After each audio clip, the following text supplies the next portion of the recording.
If Polymarket isn't loading in your country, or you see a message saying the site is restricted, don't worry. This is usually caused by regional internet blocks, not by Polymarket itself. Many governments and ISPs block financial or crypto-related websites by default, even when they're perfectly legitimate.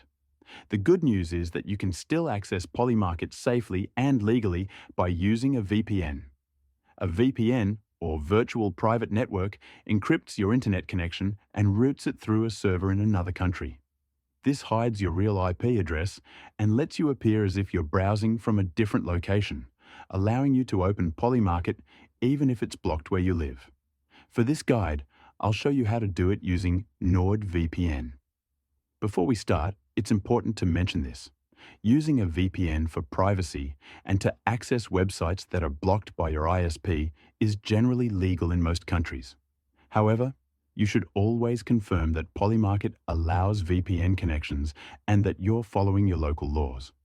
Normally this is fine, but you should still check Polymarket's terms of service or contact their support to be 100% sure.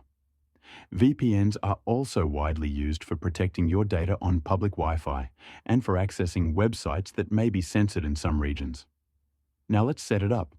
First, go to the NordVPN website using the link in the description. Create an account, choose a plan, and download the NordVPN app for your device. It works on Windows, macOS, Android, iOS, and more. Once installed, open NordVPN and log in. Then connect to a server in a country where Polymarket is available. For example, the Netherlands, Germany, or another crypto-friendly region. Wait until the VPN shows you are connected. Now open your browser and go to Polymarket's website. Because your IP address is now coming from a different country, the site should load normally without any blocks. If the site still doesn't open, simply switch to another server and refresh the page. This usually fixes the issue. So that's how you can access Polymarket if it's blocked in your country. Just connect to NordVPN, choose a supported region, and you're good to go. Check the link in the description to get NordVPN and take control of your privacy today.